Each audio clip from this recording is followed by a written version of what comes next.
se marier avec une musulmane. Oui. Par exemple, ça c'est une première aberration. Je dirais aussi une deuxième aberration, c'est que on a eu le cas en Algérie d'une fille qui voulait se convertir à la religion chrétienne et qui a été menacée de mort par son propre gouvernement. Oui, mais me faites pas rentrer dans un discours anti-musulman parce que je le tiendrai pas.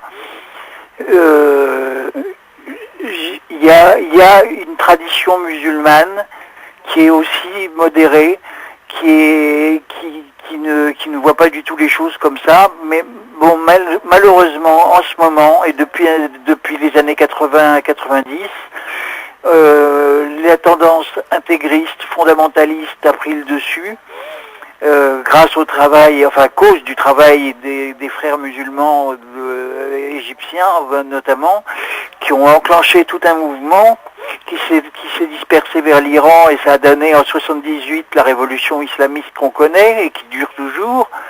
Bon, et en Algérie, la tragédie était énorme avec tous ces morts et tout ça, mais ça ne me fera pas dire que l'islam est une religion mauvaise en elle-même. Je ne dirais jamais ça. Voilà. Non, mais le problème n'est pas là. Le problème, c'est de savoir comment est-ce qu'on fait pour intégrer des musulmans en France alors que ces gens-là ne veulent pas s'intégrer. Rachid, tu es là? Rachid, vous généralisez. Rachid, il est parti. Hein. Vous généralisez là parce que vous dites ces gens-là. Il y a c'est pas ces gens-là. Il y a Monsieur Abdel, je sais pas quoi, qui est un citoyen tout à fait honnête, qui a la double nationalité, qui vote. Il est musulman, c'est un bon musulman qui pratique sa religion, et il y en a des tas comme ça. C'est la majorité. C'est la majorité, c'est pas. Non, mais vous citez des exceptions pour. Si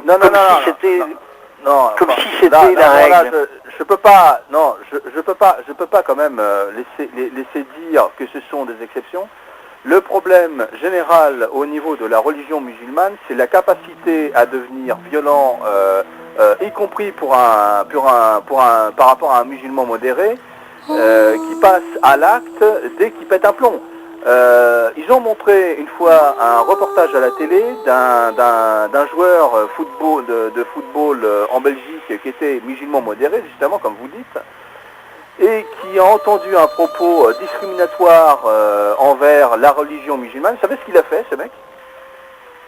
Eh bien, il a tout simplement attendu l'homme politique au sortir de chez lui, lui a cassé la gueule. Ah bon? Bon. Et après, vous allez me dire que c'est une exception. Alors moi, je vais vous répondre, l'exception confirme la règle, monsieur. Voilà. Et quand vous avez monsieur Philippe de Villiers... Ben oui, les exceptions confirment la règle, et la règle, c'est pas votre thèse. Non, attendez, monsieur, c'est pas ma thèse. Écoutez, monsieur Philippe de Villiers, qu'est-ce qu'a dit monsieur Philippe de Villiers une fois? Eh bien, Philippe de Villiers a dit une fois que la religion musulmane était incompatible avec les valeurs de la République. Voilà. Aucune religion n'est compatible avec les valeurs de la République. De toute façon, aucune. Si on va par là, aucune. Parce que la République, elle est laïque et elle n'a rien à faire des religions.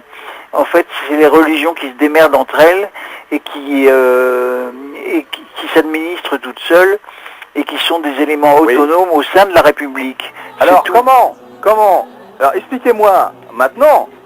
Alors comment ça se fait que on a des cas de plus en plus au niveau des cantines scolaires où on a mais oui, bien sûr, parce que des gens qui demandent à manger halal, on a des sapins de Noël qui sortiraient parce qu'on a des plaintes d'associations de parents musulmans, etc., etc.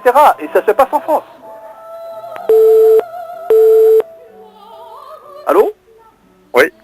C'est notre ami Christophe qui est parti, mais nous avons Patrick avec nous. Voilà. Patrick, bonsoir. bonjour. Bon, donc je voudrais intervenir pour répondre à la personne là, qui parle de l'islam. Attendez 2 secondes, deux secondes, écoutez ça avant.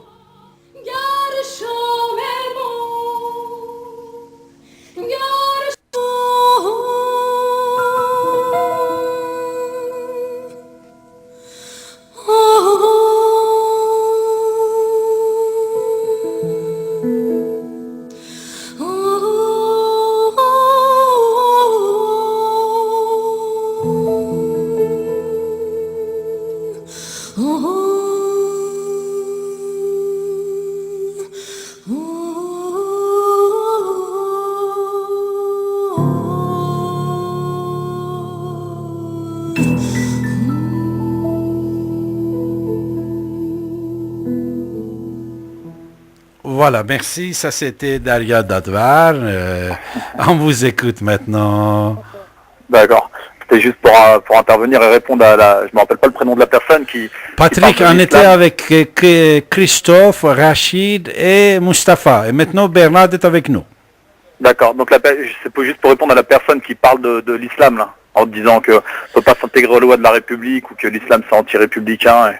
Et une autre personne donne des preuves et lui il dit c'est quelques exemples qui changent la donne. Mais c'était lui, il vient avec 2-3 anecdotes. Il doit avoir une brochure de De Villiers devant lui. Il répète exactement ce que De Villiers a répété pour les élections présidentielles.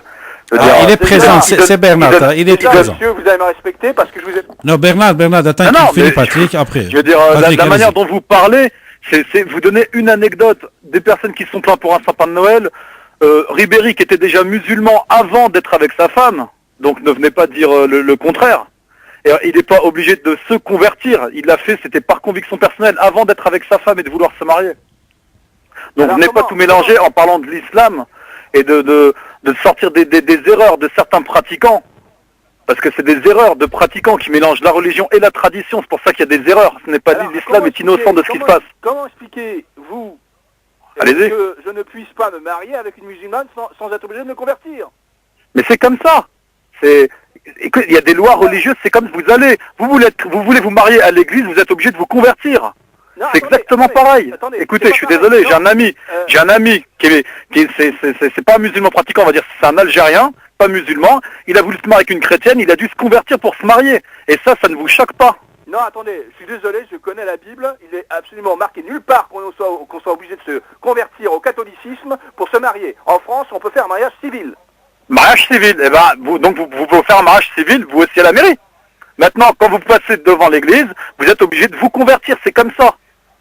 C'est comme ça. Eh ben, donc ne prenez pas un point en accusant l'islam alors que c'est exactement pareil de l'autre côté. Maintenant, quant à la nature de l'homme, elle est simple. L'homme, on parle de point de vue religieux ou sans religion, l'homme, parce que l'homme est né macho et il a une âme instigatrice au mal et l'homme est macho, généralement il prend le dessus sur sa femme. C'est comme ça, c'est l'homme, il est comme ça, c'est l'humain qui est comme ça. Une femme qui pratique et un homme qui pratique pas, la femme va arrêter de pratiquer. Que ce soit le christianisme, le judaïsme ou l'islam, c'est exactement pareil.